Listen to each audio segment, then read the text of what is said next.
বাংলাদেশ স্বাধীন হয়েছে 53 বছর হয়ে গেল, আজ পর্যন্ত আমরা স্বাধীনতার স্বাদ ভোগ করতে পারি না। 2024 সালের 5ই আগস্টে কোরআনের সাথে যারাই দিয়েছে ওরাই হারিয়েছে তাদের কাল্লা। কোরআনের সাথে পাল্লা দিয়েছিল সেই ফিরআউন, এই ফিরআউনকে আল্লাহ রাব্বুল আলামিন পানির মধ্যে চুবায়া চুবায়া শেষ করে দিয়েছে। সাথে পাল্লা দিয়েছিল সেই নমরুদকে আল্লাহ রাব্বুল আলামিন ল্যাংড়া মশা দিয়ে তাকে শেষ করে দিয়েছে। নিজেরাই ধ্বংস হয়েছে। বাংলার জমিনে যারা কোরআনকে উৎখাত করার ষড়যন্ত্র করেছিল, আল্লামা দেলোয়ার হোসেন সাঈদীকে যারা ফাঁসির কাস্টে নিয়ে যাওয়ার ষড়যন্ত্র করেছে, তারাই বাংলার জমিন ছেড়ে পালাইতে বাধ্য হয়েছে। চিল্লা বলেন ঠিক কিনা? আমার দেশের দামাল ছেলেরা 2000-এর মতো দামাল ছেলেরা জীবনের তাজা রক্ত দিয়ে নতুন বাংলা উপহার দিয়েছে।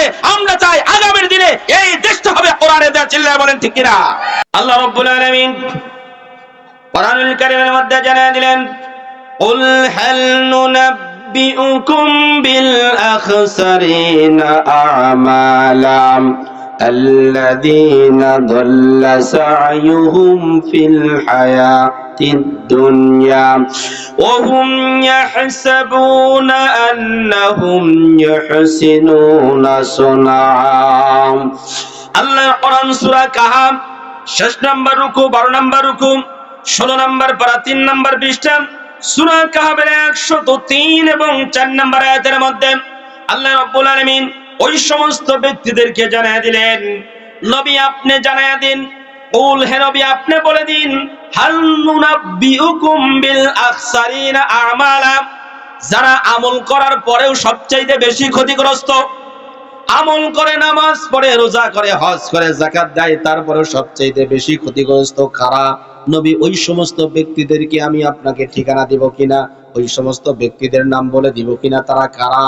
আল্লাহ রাব্বুল আলামিন বলেন, আল্লাযীনা দাল্লা সাইয়ুহুম ফিল হায়াতিদ দুনিয়া, দাল্লা মানে শেষ হয়েছে, নষ্ট হয়েছে, সাইয়ুহুম মানে তাদের চেষ্টা প্রচেষ্টা, তাদের যত আমল আখলাক আছে, তাদের যত ধরনের ভালো কাজ আছে সব নষ্ট হয়ে যাবে ফিল হায়াতিদ দুনিয়া, বাস্তব জীবনে। অহুম ইয়াহসাবুনা আন্নাহুম ইহসিনুনা সুনা, অথচ ওই সমস্ত লোকগুলা বলে আমরা সব চাইতে ভালো ভালো আমল করছি, ভালো ভালো কাজ করছি। এই লোকগুলাই ধারণা করেন।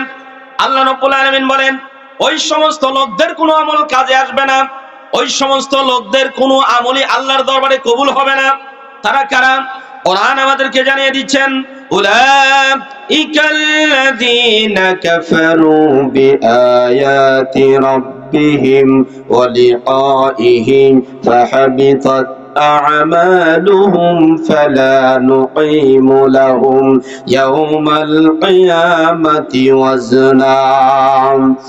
সূরা কাহাফের 110 নম্বর আয়াতের মধ্যে আল্লাহ রাব্বুল আলামিন জানিয়ে দিলেন, ওই সমস্ত ব্যক্তিদের ঠিকানা হলো, ওই সমস্ত ব্যক্তিদের পরিচয় হলো যারা কোরআন মানবে না, কোরআনের আইন মানবে না। আমার প্রিয় ভাইরা খেয়াল করেন, মাইকের আওয়াজ যতদূর পর্যন্ত যাচ্ছে, ঘরের মধ্যে থেকে অনেক ব্যক্তিগুলো মনোযোগ সহকারে শুনছেন, তাদেরকে আমি বিনীতভাবে অনুরোধ করছি খুব খেয়াল করবেন। কোরআনের আয়াত শোনার পরেও যদি কোনো ব্যক্তির মনে হয় কেমন কেমন লাগে, তাহলে বলবো তদানীন্তনকালে আবু জেহেল ছিল না, বর্তমানেও আবু জেহেল আছে। কথা বলেন ঠিক না ঠিক? আবু জেহেল চলে গেছে, কিন্তু আবু জেহেলের নাতিপুতিরা আছে না নাই? এরা আছে। আল্লাহ রাব্বুল আলামিন বলছেন, উলাইকাল্লাযীনা কাফারু, ওরা হচ্ছে ওই সমস্ত ব্যক্তি যারা বিআয়াতি রাব্বিহিম, তাদের রবের আয়াতগুলো অস্বীকার করছে। আয়াত অস্বীকার করা মানে ওই সমস্ত ব্যক্তি যারা কোরআনের আইন মানছে না, কোরআনের বিধিবিধান মানছে না, বরং কোরআনের বিধিবিধান বাদ দিয়ে মানুষের তৈরি কথা আইনগুলো তারা মানছে। আমার প্রিয় বাবাজিরা, এবার আপনাদের কাছে আমার একটু ছোট্ট প্রশ্ন। আপনারা অনেক সময় কামারের কাছে গেছেন, কামার যখন আগুনের মধ্যে একটা কাঁচি দেয়, এটা বাড়ি দেওয়ার পরে আবার যখন গরম হয়ে যায়, বেড়ে করার পরে এই কাঁচিটাকে পানির মধ্যে রেখে দেয়, যাতে করে কাঁচিটা কি হয়? কাঁচিটা কি হয়? কথা বলেন না কেন? কাঁচিটা ঠান্ডা হয়ে যায়, টেম্পারেচার এসে যায়, কাঁচিটা ঠান্ডা হয়ে যায়। এবার একজন ব্যক্তি চিন্তা করলো, কামারের কাছে থাকার পরে এই যে একটা ছোট্ট মোবাইল রয়েছে, এই মোবাইলটা গরম হয়ে গেছে। এবার এবার চিন্তা করলো, কামার যেমন কাঁচি গরম হয়ে গেলে পানির মধ্যে দিলে কাঁচিটা ঠান্ডা হয়ে যায়, ঠিক আমার তো মোবাইলটা গরম হয়ে গেছে, সুতরাং মোবাইলটা যদি পানির মধ্যে চুবায়া দেয়, বলেন তো মোবাইলটা কি ঠান্ডা হবে না? জোরে বলেন। ঠান্ডা হবে মানে চিরতরে ঠান্ডা হবে, আর জীবনে গরম হবে না। আচ্ছা বলেন তো, মোবাইল কি ঠান্ডা করা এটা পদ্ধতি না? এটা পদ্ধতি না। মোবাইল ঠান্ডা করতে চাইলে সুইচ অফ করে কিছুক্ষণ রেখে দেন, মোবাইল ঠান্ডা হয়ে যাবে। এই মোবাইলটা কিনতে গেলে আপনাদেরকে এই মোবাইলের সাথে একটা ক্যাটালগ দেয়, একটা বই দেয় না, ছোট্ট একটা বই দেয়। এই যে আপনারা ফ্রিজ কিনতে যান, এই ফ্রিজের সাথে একটা ক্যাটালগ দেয়, একটা বই দেয়। এই ফ্রিজটা আপনারা এইভাবে যদি চালনা করেন, পরিচালনা করেন, তাহলে সহজে ফ্রিজটা নষ্ট হবে না। আর নিজের মতো করে যদি আমরা ফ্রিজ পরিচালনা করি, ফ্রিজ বেশি দিন লাস্টিং করবে, লাস্টিং করবে না। আল্লাহ রাব্বুল আলামিন মানুষ তৈরি করার পরে মানুষদেরকে পরিচালনা করার জন্য একটা ক্যাটালগ দিয়েছেন। ওই ক্যাটালগের নাম চিল্লায় বলেন কি? আরো জোরে বলেন, জোরে বলেন, কি এর নাম? এটা কি মুখ দিয়ে বের করতে সমস্যা আছে? কোরআন যদি আমরা উচ্চারণ করতে না পারি তাহলে উচ্চারণটা করবোটা কি? আজকে আমাদের দুর্দশার মূল কারণ হলো এই কোরআনে সব মেসেজ আছে, কিন্তু আমরা সেই মেসেজ কোরআন থেকে পাচ্ছি না। কথা বলেন ঠিক কিনা? কোরআন আমরা পড়তে জানি না, কোরআন বুঝি না, কোরআন বাস্তবায়ন করি না, যার কারণে আমাদের পদে পদে সমস্যা। আমরা মানুষের তৈরিকৃত আইন মানি, এই কথা মনে রাখতে হবে যে আল্লাহ আমাদেরকে তৈরি করেছেন, আমাদের কোন পদে জান্নাত, কোন পদে জাহান্নাম, কোন আমল করলে পারে আমরা জান্নাতে যেতে পারবো, কোন আমল করলে আমাদের সমাজটা সুন্দর থাকবে, এই সব কিছু কোরআনে আছে না নাই? আরো জোরে বলেন, আছে না নাই? এবার আসেন, এতটুকু বুঝলাম। তাহলে মোবাইল পরিচালনা করার জন্য একটা ক্যাটালগ দিয়েছে, এই ক্যাটালগ অনুযায়ী মোবাইল পরিচালনা করলে মোবাইল নষ্ট হবে না। মানুষকে পরিচালনা করার জন্য আল্লাহ রাব্বুল আলামিন একটা ক্যাটালগ দিয়েছেন, ওই ক্যাটালগের নাম হলো কোরআন। এই কোরআনের কোনো একটা বিধান, কোনো একটা আয়াত যদি কেউ অস্বীকার করে, তাহলে এই বেচারা জান্নাতে যেতে পারবে? এবার খেয়াল করেন, আমি একটু আগেই বলছিলাম আপনাদেরকে, ফুটা বালতি মনে আছে? ফুটা বালতি মনে রাখবেন, আলোচনা বুঝতে হলে দুইটা জিনিস মনে রাখবেন, একটা মশারি, 2 নাম্বার ফুটা বালতি। খুব খেয়াল করেন, অনেক ইবাদত করে, নামাজ পড়ে, রোজা করে, হজ করে, যাকাত দেয়, এটা যারা পড়ে তাদের কথা বলছে, যারা পড়ে না তাদের হিসাবই নাই, ওরা বিনা হিসাবে জাহান্নাম। কোথায়? বিনা হিসাবে। নাকি সবচেয়ে ইমান মজবুত তাদের? পাক্কা দালাল, একেবারে দালাল। এটা নামাজ নাই, কালাম নাই, ও হলে জাহান্নামে যাবে, জান্নাতে যাবে। ও যদি জান্নাতে যায়, যারা নামাজ কালাম পড়তেছে তারা করে যাবে, তাদের অবস্থায় ত্রাহি ত্রাহি। নামাজ পড়ার পরেও জাহান্নামে যাবে এই শঙ্কা রয়েছে। আর যে পড়ে না, ওর কি হিসাব হবে? জরে বলে, হিসাব হবে? যে ছাত্রটা পরীক্ষা দিয়েছে তার না পাস আর ফেলের চিন্তা, যে পরীক্ষায় দেয় নাই ওর কি পাশের চিন্তা আছে? ও বিনা চিন্তায় ফেল, বিনা চিন্তায় ফেল। খুব খেয়াল করেন, কোরআনের প্রত্যেকটা আয়াত এক একটা অর্ডিন্যান্স, এক একটা আইন। বাংলাদেশের আইন যদি কেউ অমান্য করে তাহলে রাষ্ট্রদ্রোহ মামলা হবে। ঠিক কোরআনের কোন একটা আইন যদি কেউ অমান্য করে, তার নামে আল্লাহ রাব্বুল আলামিন রাষ্ট্রদ্রোহ মামলা দিবেন, জাহান্নাম ছাড়া কোনো উপায় নাই। এই জন্য আল্লাহ রাব্বুল আলামিন বলছেন, উলাইকাল্লাযীনা কাফারু বিআয়াতি রাব্বিহিম, ওই সমস্ত ব্যক্তি যারা তাদের রবের আয়াত অস্বীকার করেছে।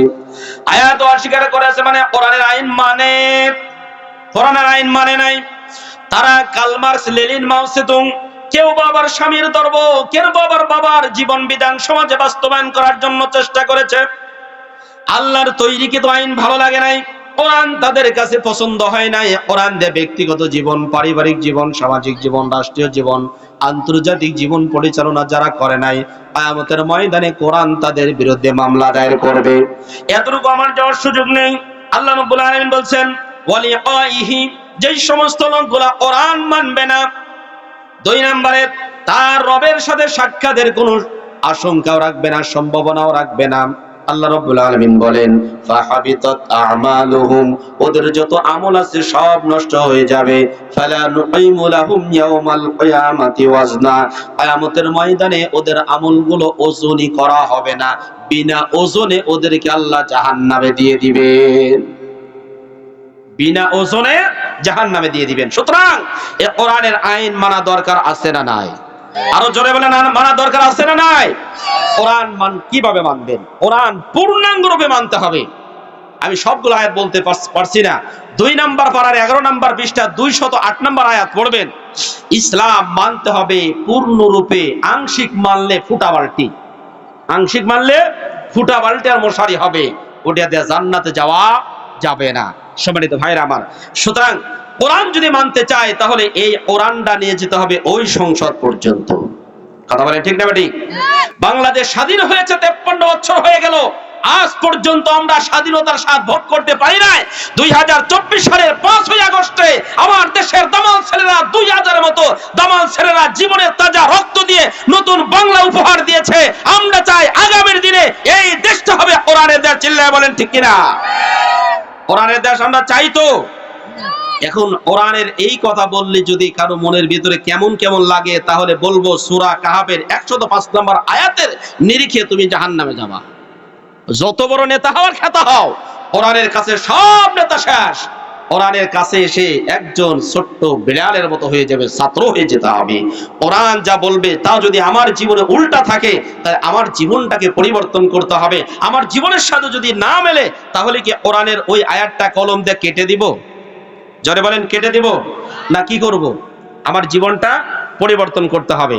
সম্মানিত উপস্থিতি, আমি অনেকগুলো কথা বলে ফেলেছি, এত সময় আমার নেই। আমি আপনাদের সামনে আলোচনা করার ইচ্ছা পোষণ করেছি একটি সূরা থেকে। এই সূরাটির নাম সূরাতুল কাহাফ।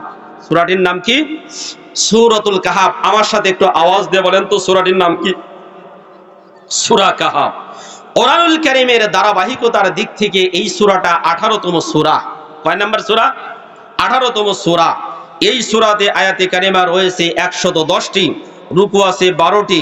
সূরাটি অবতীর্ণ হয়েছে মক্কায়। একটু চিল্লা বলেন তো কোথায়? না বদ্রঘাট বাজারে? কোথায়?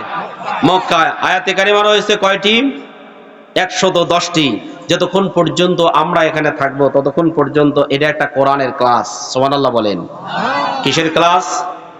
আমরা ছাত্রদেরকে যে ক্লাস দিয়ে থাকি 40 থেকে 45 মিনিট বা 50 মিনিট অথবা 1 ঘন্টা, এই 1 ঘন্টার একটা ক্লাসে আমরা এখানে এসেছি কিছু নিয়ে যাওয়ার জন্য। কোরআন থেকে নিব, কোনো গাল গপ্প, কোনো দাদার বাড়ির গপ্প, নানার বাড়ির গপ্প না, একমাত্র গল্প শুনবো কোরআনের। কথা বলেন ঠিক কিনা? কোরআনে কি গল্পের অভাব আছে?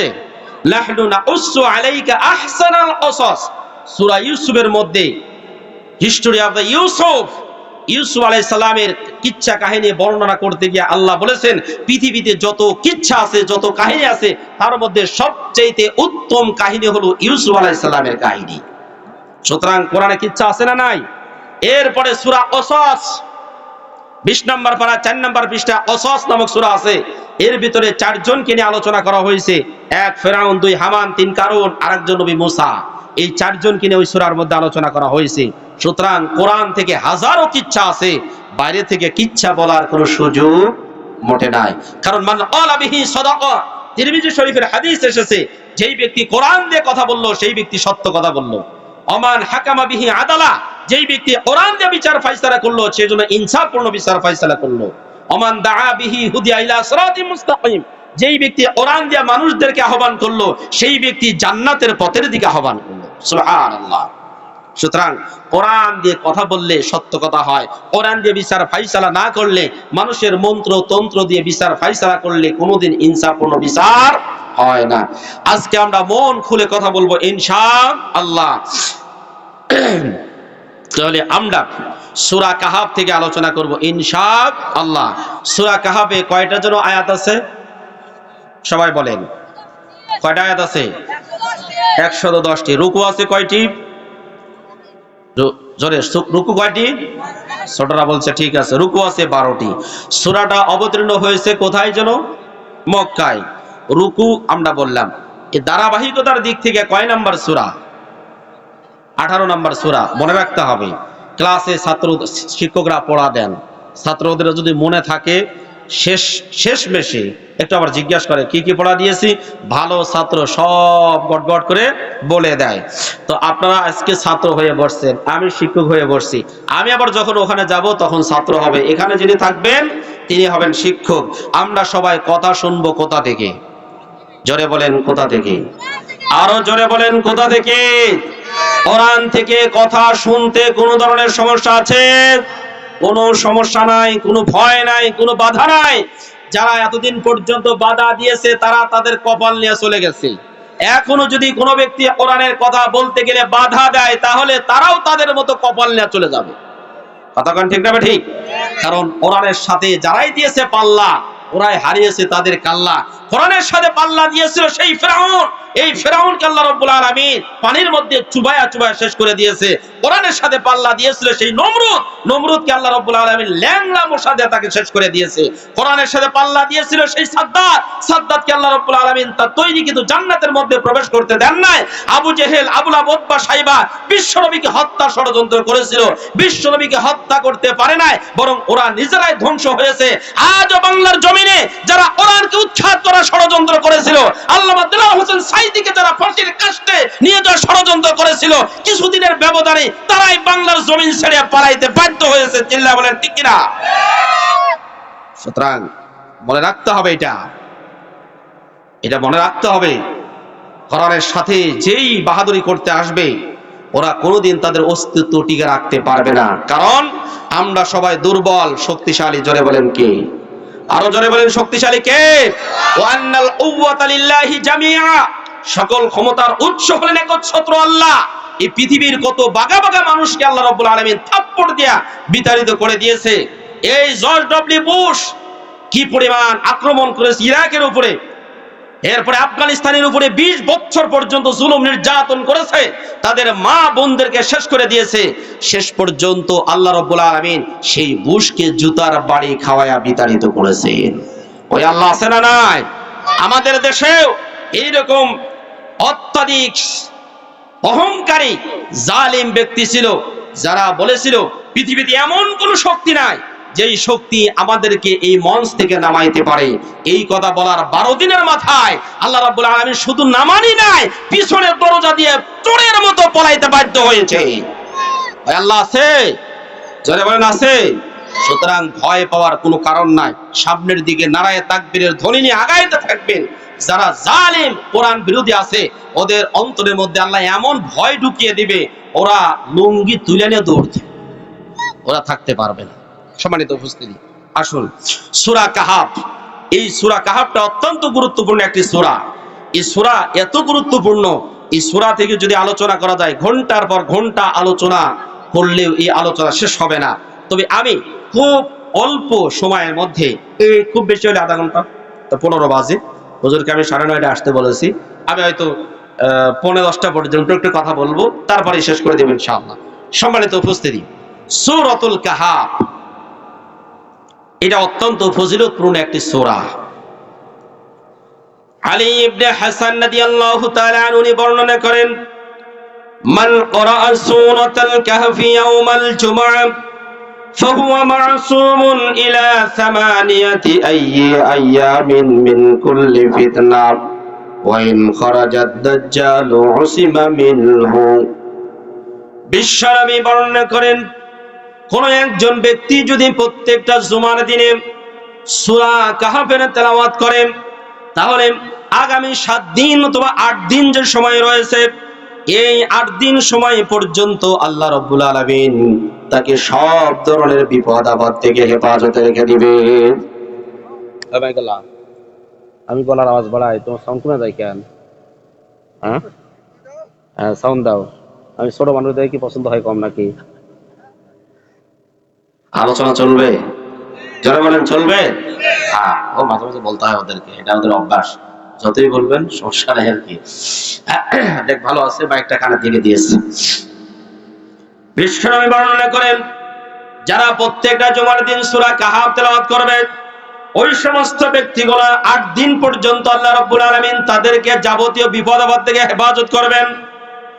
মিন কুল্লি ফিতনা, যত ধরনের ফিতনা ফাসাদ আছে, যত ধরনের বিপদ আপদ আছে, মুসিবত আছে, সব ধরনের মুসিবত থেকে সূরা কাহাফ তেলাওয়াত করলে আল্লাহ তাদের হেফাজত করবেন।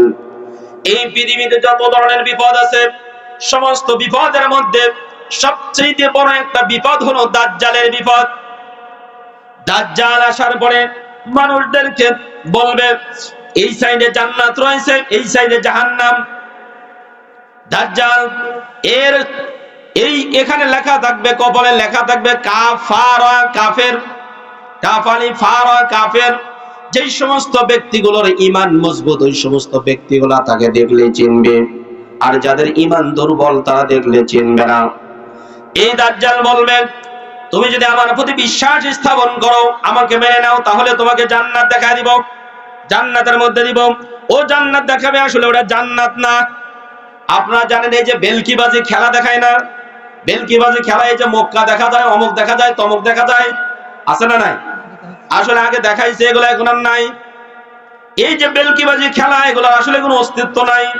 এই যে যারা জাদু টোনা করে, হঠাৎ করে একটা ডিম নিয়েছে, ডিম নিয়ে মুরগি বানায়, এরপরে টাকা এরকম শুধু বের করতে থাকে, থাকে কিনা? আইরে কত টাকা টাকা। ও যদি নিজেই টাকা বানাইতে আসে, তাহলে মানুষের বাড়ি ভিক্ষা করতে আইছে কেন? বাড়িতে বসে বসে টাকা বানায় গিয়া, কতক্ষণ ঠিক না বেটি? ও কি আসলে টাকা বানাইতে পারে? বানাইতে পারে না। এগুলা বেলকি, এগুলা কোনো অস্তিত্ব নাই।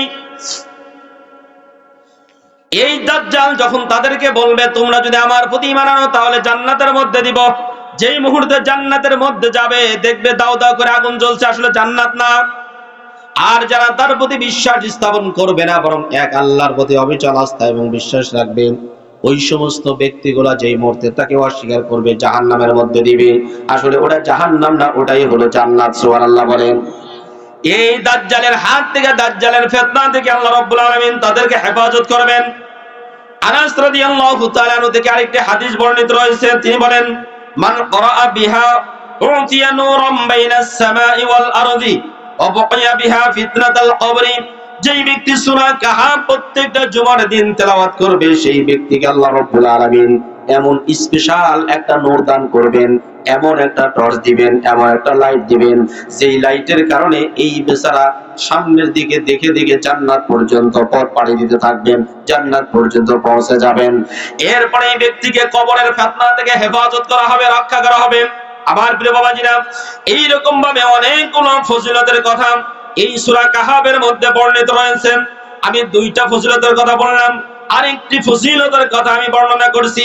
আন আবি দারদা রাদিয়াল্লাহু তাআলা আনহু قال قال رسول الله صلى الله عليه وسلم من حفظ 10 آيات أول سورة الكهف عصم من الدجال। যেই ব্যক্তি সূরা কাহাফের প্রথম 10টা আয়াত মুখস্থ রাখবে, আল্লাহ রাব্বুল আলামিন তাকে দাজ্জালের ফিতনা থেকে হেফাজত করবেন। সুবহানাল্লাহ বলেন। এখন সূরা কাহাফ তেলাওয়াত করা দরকার আছে না নাই? এখন বলবেন হুজুর কোরআনই তো পড়তে জানি না। তো কোরআন যদি পড়তে না জানি, তাহলে এই সমস্ত বিপদ আপদ থেকে বেঁচে থাকার কোনো সুযোগ আছে? এই বিপদ আপদ থেকে বেঁচে থাকতে হলে কোরআন পড়াটা জানতে হবে। আর প্রত্যেকটা জুমায় যদি আমরা এটা তেলাওয়াত করতে পারি, তাহলে এই সমস্ত ফিতনা থেকে বাঁচাবেন। জোরে বলেন কে? আরো জোরে বলেন কে? আল্লাহ রাব্বুল আলামিন আমাদেরকে হেফাজত করবেন। আমি আপনাদের সামনে এই সূরা কাহাফের যে ফজিলত রয়েছে সেটা বর্ণনা করলাম। এরপরে আসুন, সূরা কাহাফটা কোন কারণে, কোন প্রেক্ষাপটে নাজিল হয়েছে, যেটাকে আরবিতে বলা হয় শানে নুজুল। যেই প্রেক্ষাপটে, যেই ঘটনার কারণে সূরা নাজিল হয়েছে, এই ঘটনাটা হচ্ছে এই, খুব ভালো মতো খেয়াল করেন। বিশ্বনবী যখন ইসলামের প্রচার চতুর্দিকে করা শুরু করে দিলেন, একের পর এক ইসলামের লোক শুধু বাড়তেছে, ইসলামী দলের সংখ্যা বাড়তেছে। বর্তমানে বলেন তো, ইসলামী দলের লোকের সংখ্যা বাড়ছে না কমছে? আর একটু জোরে বলুন, বাড়ছে না কমছে? আমার এই এলাকায় কম, কিন্তু অন্য এলাকায় গেলে 100 জনের মধ্যে প্রায় 50 থেকে 60 জন হয়ে গেছে এখন। এই যে গতকালকে কুমিল্লাতে বিশাল বড় একটা অনুষ্ঠান হয়েছে, কর্মী সম্মেলন, এটা আপনারা যারা ভিডিওতে দেখেছেন তারা দেখতে পারবেন, লক্ষ লক্ষ মানুষ সেখানে সমবেত হয়েছে। ইসলামের দলের দিকে মানুষ ঝুঁকছে, কারণ ইসলামী দল ছাড়া শান্তি পাওয়া সম্ভব। আরো জোরে বলেন, কোরআনের দল ছাড়া বাঁচা যেমন সম্ভব না, শান্তি পাওয়াও সম্ভব না। প্রিয় বাবাজিরা খেয়াল করেন, একের পর এক আব্দুল্লাহর পুত্র মুহাম্মাদের যখন অনুসারীরা বৃদ্ধি পেতে শুরু করে দিল, এই সময় মক্কার কিছু লোকজন, ইহুদি নামক যে পণ্ডিত আছে, সারা পৃথিবীতে যতগুলো দুর্ঘটনা হয়, এই দুর্ঘটনার মূলে থাকে ইহুদিরা। এই যে চট্টগ্রামে সাইফুল ইসলাম আলিফ নামে একজন আইনজীবীকে হত্যা করেছে ইসকন নামক সন্ত্রাসী সংগঠন, এই সন্ত্রাসী সংগঠনের যারা তাকে হত্যা করেছে, খোঁজ নিয়ে দেখেন এরাও হলো ইহুদিদের প্রোডাক্ট। ইহুদিরা সবচাইতে শয়তান, এরা আড়ালে থাকবে, ফ্রন্টে আসবে না। এরা পিছনে থাকবে কিন্তু কলকাঠি নাড়বে, এরা শুধু শয়তানের ওস্তাদ। এদের ব্যাপারে কোরআনুল কারীম আল্লাহ রাব্বুল আলামিন দুইটা জায়গায় লানত দিয়েছেন। একটা সূরা বাকারা 1 নাম্বার পারা 8 নাম্বার পৃষ্ঠা, 2 নাম্বার সূরা আলে ইমরান 3 নাম্বার পারা 3 নাম্বার 4 নাম্বার পারা 3 নাম্বার পৃষ্ঠা। এই দুইটা জায়গাতে আল্লাহ ইহুদিদের উপর লানত দিয়েছেন। এবার মক্কার লোকেরা বলল, ঠিক আছে, তোমরা ইহুদিদের পণ্ডিতের কাছে চলে যাও। ইহুদিদের পণ্ডিত যারা আছে তারা কিতাবের জ্ঞান রাখে। আব্দুল্লাহর পুত্র নবুয়ত দাবি করছে, তারা সে কি আসলেই নবী কিনা। এই কথা বলার পরে দুইজন ব্যক্তিকে তারা পাঠিয়ে দিল। একজনের নাম নজর ইবনে হারেস, আর একজনের নাম উকবা ইবনে আবি মুঈত। খুব খেয়াল করেন, একজনের নাম নজর ইবনে হারেস আর একজনের নাম উকবা ইবনে আবি মুঈত। এই দুইজন ব্যক্তিকে তারা প্রতিনিধি বানিয়ে পাঠিয়ে দিল। এই দুইজন ব্যক্তি চলে গেল মদিনায়। যাওয়ার পরে বলতেছে, ও ইহুদির পণ্ডিতেরা শোনো, তোমরা তো আল্লাহর কিতাব পড়ো, এবার আমাদেরকে জানিয়ে দাও আব্দুল্লাহর পুত্র মুহাম্মদ নতুন একটা ধর্ম নিয়ে আমাদের সামনে এসেছে।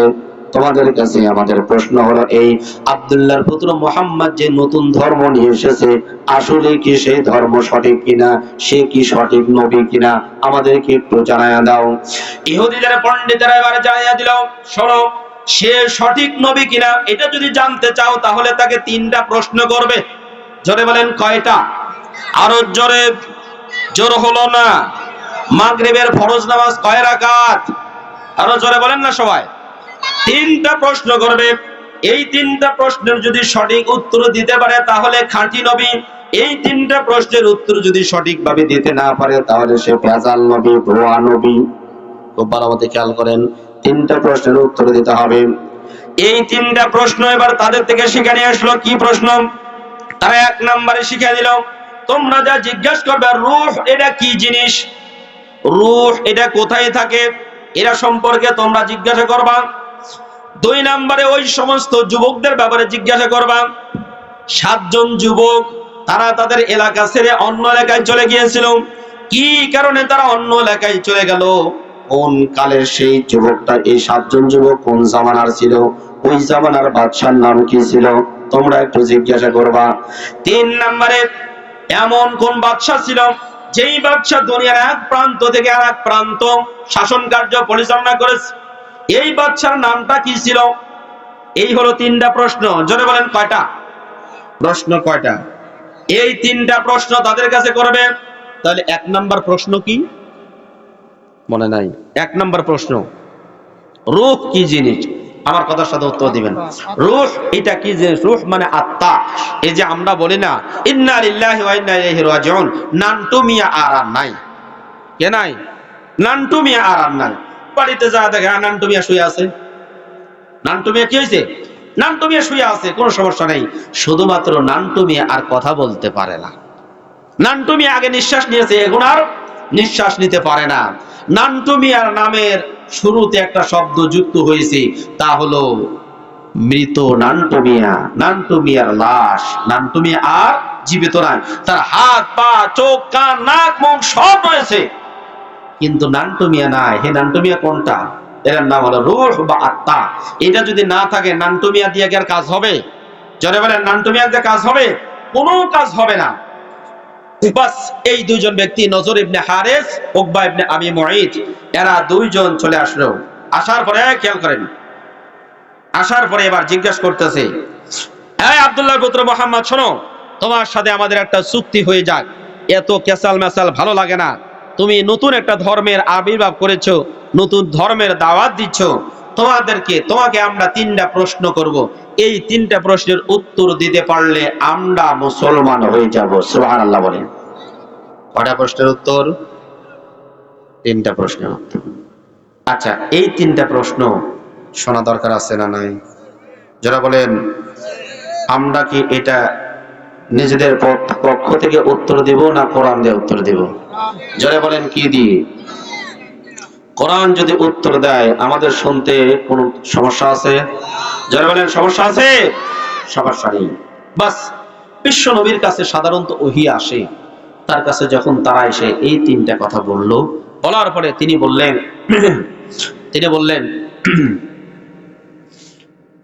এই তিনটা প্রশ্নের উত্তর তোমরা দিলে বাস আমরা মুসলমান হব।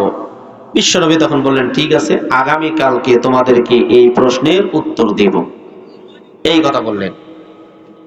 এই যে কলম দিস আমি দিলাম, নেন, সমস্যা নেই। এই তিনটা প্রশ্নের উত্তর আগামীকালকে দিব, এই কথা বলেছেন। কিন্তু একটা জিনিস বলতে ভুলে গেছেন, তার নাম হলো ইনশাআল্লাহ।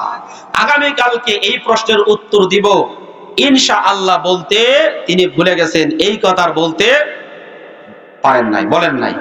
বাস আগামীকালকে আসছে বিশ্বনবীর তিনার ছিল যে আমার কাছ তো জিবরিল আলাইহিস সালাম আসেন, আমি তখন তার উত্তরটা দিয়ে দিব। কিন্তু না, আগামীকালকে আসলো, জিবরিল আমিন আসে না, তারপরের দিন যায় আসে না, তারপরের দিন যায় আসে না। এদিকে মক্কার কাফেররা এসে বলছে, এ আব্দুল্লাহর পুত্র মুহাম্মদ, তুমি না বললা যে উত্তর দিব, তুমি তো উত্তর দিতে পারো নাই, তুমি ভুয়া নবী। কি নবী? ভুয়া নবী। আচ্ছা বলেন তো, এই কথা বললে সে খুশি হবে না মন খারাপ হবে? মনে কষ্ট পাবে না খুশি হবে? কষ্ট পাবে। এই কথা বলার পরে তিনি কষ্ট পাচ্ছেন। একদিন যায়, 2 দিন যায়, 3 দিন যায়, না ওহী আসে না। আর তিনি ওহী ছাড়া কোনো কথা বলেন না। ওমা ইয়ানতিকু আনিল হাওয়া ইন হুয়া ইল্লা ওয়াহয়ুন ইউহা। বিশ্বনবী যা বলেন তা একমাত্র ওহীর মাধ্যমে বলেন, ওহী ছাড়া তিনি কোনো কথা বলেন। সম্মানিত উপস্থিতি, এখন বিশ্বনবী নিজের পক্ষ থেকে বানায়া বলতে পারছেন না। এইরকম করতে করতে তাফসীরে রূহুল বয়ান, হানাফি মাযহাবের অত্যন্ত বড় একটা তাফসীর, এখানে এসেছে তাফসীর ইবনে কাসির, ঘটনা বহুল তাফসীর। এর মধ্যে এসেছে 15 দিন পরে জিবরিল আমিন আগমন করলেন। কয়দিন পরে? 15 দিন পরে জিবরিল আমিন আগমন করলেন। জিবরিল আমিন আগমন করে বিশ্বনবীকে ডাকতে বললেন, ওয়ালা তাকুলান্না লিশাইইন ইন্নী ফাইলুন যালিকা গাদাম ইল্লা আইয়াশা আল্লাহ। সূরা কাহাফ 15 নম্বর পারার 15 নম্বর পৃষ্ঠার 1ম নম্বর লাইনের 34 নম্বর আয়াতের মধ্যে আল্লাহ রাব্বুল আলামিন জানিয়ে দিলেন, নবী আপনি যখন ভবিষ্যতে কোনো কাজ করবেন, এই কাজ করার সময় বলবেন ইনশাআল্লাহ ছাড়া বলবেন, ইনশাআল্লাহ ছাড়া বলবেন না। আমাদের সমাজে অনেক মানুষ আছে যারা ঠেটা আছে না নাই, কিসের আবার ইনশাআল্লাহ, কিসের আবার ইনশাআল্লাহ। এক বেচারা গরু কেনার জন্য হাটে গেছে, পাঙ্গাসি হাটে, খেয়াল করেন তো, পাঙ্গাসি হাটে গেছে। এখন যাওয়ার সময় বেচারা একটু তেরা টাইপের, নামাজ কালামের ধার ধারে তেমন একটা যায় না। এই বেচারাকে যাওয়ার সময় এই আমাদের ডিবের কাছে মনে করেন একজন খেত নিয়ে যেতেছে, নাম তার সলিমুল্লাহ। ডাকদা বলতেছে, ভাই কলিমুল্লাহ কোথায় যাও? বলে পাঙ্গাসি হাটে গরু কেনার জন্য। তো বাস ভালো কথা, গরু কিনতে যাবা তো ইনশাআল্লাহ বলতে হয়। এখন ও বলছে, ভাই পকেটে টাকা আছে, হাট পাঙ্গাসি হাটে গরু আছে, তোমার ইনশাআল্লাহ কি আছে? পকেটে টাকা আছে, হাটে গরু আছে, তো ইনশাআল্লাহ কি হয়েছে? ঠিক আছে ভাই যাও। তেরা মানুষ যারা আছে তাদের সাথে বেশি তর্কে যেতে নাই। ওয়াইদা খাতাবাহুমুল জাহিলুনা ক্বালু সালামা। যাদের সাথে আপনি তর্ক বিতর্ক করছেন কিন্তু সে এটা মানতেছে না, তার সাথে বেশি বিতর্ক করবে না। আসসালামু আলাইকুম ভাই, আসি, তোমারটা তুমি না থাকো, আমারটা আমি নেই, মরণের পরে ঠেলাটা বুঝবা। কথা কান ঠিক না ঠিক? কারণ ওর কবরে মনের বলেও কোনো আদিন আমি যাব না। যাব না? আপনারা যাবেন? মনের বলেও যাব না। বাস এখন হাটে যায় অনেকক্ষণ পর্যন্ত গরু টরু দেখে গরু পছন্দ হয়েছে। যেই মুহূর্তে টাকা বের করার জন্য পকেটে হাত দিছে, দেখে পকেটের হাতটা হাঁটু পর্যন্ত যায়। কেন হাত থামে না কেন? ব্রেক করে না কেন হাত? পরে ওর বুঝতে আর বাকি নাই, হাতটা বের করে কপালে একটা থাপড়ি মেরে বলে, পকেট কেটে সরে টাকা নিয়ে গেছে ইনশাআল্লাহ। পকেট কেটে সরে টাকা নিয়ে গেছে ইনশাআল্লাহ। বাস এই কথা বলতে বলতে ও সারা রাস্তায় চলতেছে, ইনশাআল্লাহ পকেট কেটে সরে টাকা নিয়ে গেছে। আবার আস্তে আস্তে আবার ওই সলিমুল্লাহর সাথে দেখা, ভাই গরু কিনছো? না ভাই, পকেট কেটে সরে টাকা নিয়ে গেছে ইনশাআল্লাহ। বলছে, ভাই ইনশাআল্লাহ বললা, যখনকার বলা তখন বললা না, সময় চলে যাওয়ার পরে বলেছো। এই জন্য ইনশাআল্লাহ বলতে হবে, ভবিষ্যতে কোনো কাজ করার আগে বলতে হবে ইনশাআল্লাহ।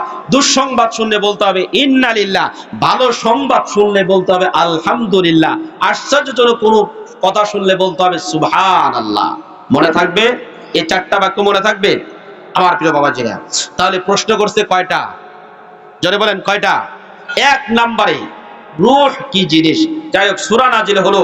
এবার আল্লাহ রাব্বুল আলামিন জবাব দিচ্ছেন, ইয়াসআলুনাকা আনির রূহ কুলির রূহু মিন আমরি রাব্বি ওয়া মা উতীতুম মিনাল ইলমি ইল্লা ক্বালিলা। সূরা বনী ইসরাঈলের 85 নম্বর আয়াত, 15 নম্বর পারা 9 নম্বর পৃষ্ঠার মাঝামাঝি অংশে আল্লাহ রাব্বুল আলামিন জানিয়ে দিলেন, নবী হে, তারা আপনাকে প্রশ্ন করবে রূহ সম্পর্কে। রূহ এটা কি জিনিস আপনি জানায় দেন। রূহ এটা কোনো ব্যক্তি বানায় নাই, এটা কোথায় থাকে তাও পৃথিবীর কোনো ব্যক্তি জানতে পারে না। রূহ এটা দেখাও যায় না, ধরাও যায় না, ছোঁয়াও যায় না, স্পর্শ করা যায় না। রূহ এটা হলো আল্লাহর আদেশ।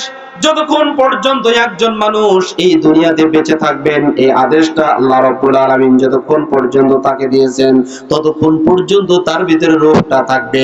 আর যেই মুহূর্তে তার আদেশটা শেষ হয়ে যাবে, ওই মুহূর্তে আল্লাহর আদেশটা তার কাছে চলে যাবে। এর নাম হলো রূহ।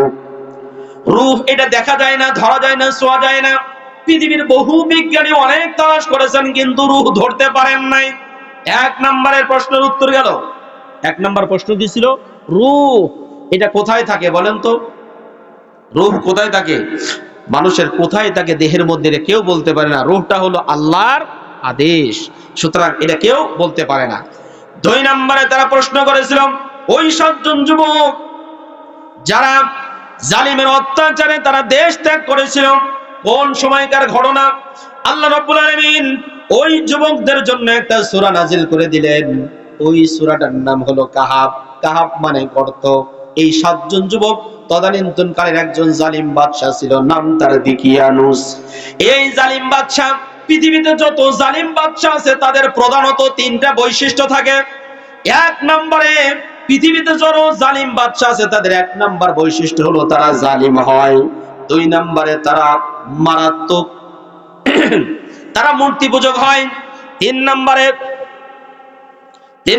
একটা আছে তারা স্বৈরাচার হয়।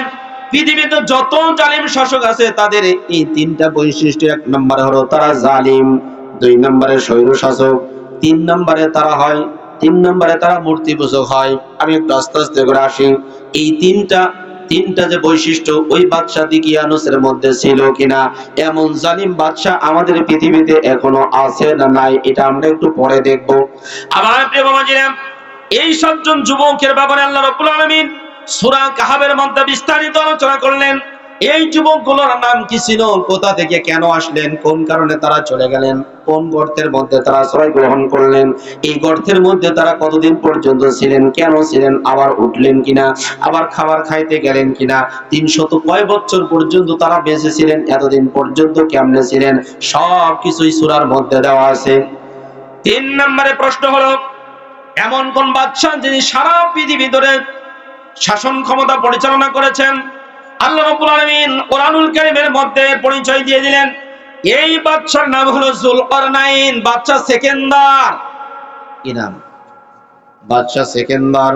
এই বাদশারা পৃথিবীর এক প্রান্ত থেকে আরেক প্রান্ত পর্যন্ত পরিচালনা করেছেন। এই বাদশা সেকেন্দারের বিস্তারিত ঘটনা আল্লাহ রাব্বুল আলামিন সূরা কাহাফের মধ্যে বর্ণনা করে দিয়েছেন। তাহলে প্রশ্ন ছিল কয়টা? আরো জোরে বলেন। 3টা প্রশ্ন ছিল। এই 3টা প্রশ্নের উত্তর আল্লাহ রাব্বুল আলামিন বিশ্ব নবীকে কোরআনুল কারীমের আয়াত নাযিল করার মাধ্যমে জানিয়ে দিলেন। এখন এই 3টা প্রশ্ন থেকে আমাদের শিক্ষা কি? কি কারণে আমি তেলাওয়াত করলাম আয়াতগুলো, শিক্ষা কি গ্রহণ করতে হবে এটা আমাদের একটু জানা দরকার আছে। আমার প্রিয় বাবাজিরা, তার আগে আপনাদের কাছে একটু জানতে চাই, এই যে পৃথিবীতে অনেক উপাসনালয় রয়েছে, অনেক ধর্মীয় জায়গা রয়েছে, বিশেষ করে বাংলার এই জমিনে প্রায় 3.5 লক্ষ মসজিদ রয়েছে। যেই 3.5 লক্ষ মসজিদের মধ্যে আমরা ইবাদত বন্দেগী করে থাকি, যেই জায়গাতে গিয়ে আমরা নামাজ কালাম পড়ে থাকি, আল্লাহর ঘর মসজিদ। এই ব্যাপারে বিশ্বনবী জানিয়ে দিয়েছেন, মান বানা লিল্লাহি মাসজিদান বানাল্লাহু লাহু বাইতান ফিল জান্নাহ। যেই ব্যক্তি আল্লাহকে সন্তুষ্ট করার জন্য একটা মসজিদ নির্মাণ করে দিবেন, আল্লাহ রাব্বুল আলামিন জান্নাতের মধ্যে তার জন্য একটা ঘর বানায়া দিবেন। সুবহানাল্লাহ। আমার প্রিয় বাবাজিরা, কোন একজন ব্যক্তির পক্ষে যদি একটা মসজিদ নির্মাণ পরিপূর্ণ করা সম্ভব না হয়, তাহলে কিছু অংশ যদি দেয়, অংশ করে যদি মসজিদ নির্মাণ করার ক্ষেত্রে সহযোগিতা করে, আল্লাহ রাব্বুল আলামিন ওই ব্যক্তিকে জান্নাতের মধ্যে ছোট্ট একটা বালাখানা তৈরি করে দিবেন। তবে অবশ্যই টাকাগুলো যেন হালাল হয়। কি হয়? হালাল টাকা দিতে হবে। হারাম টাকা মসজিদে দিলে সওয়াবের আশা করলে হবে না। হারাম টাকা দান করলে সওয়াবের আশা করলে মোটে সওয়াব হবে না। এক বছর আমি রাজশাহী কোর্ট মসজিদে যখন নামাজ পড়াইতাম, রাজশাহী বিশ্ববিদ্যালয়ে পড়া অবস্থা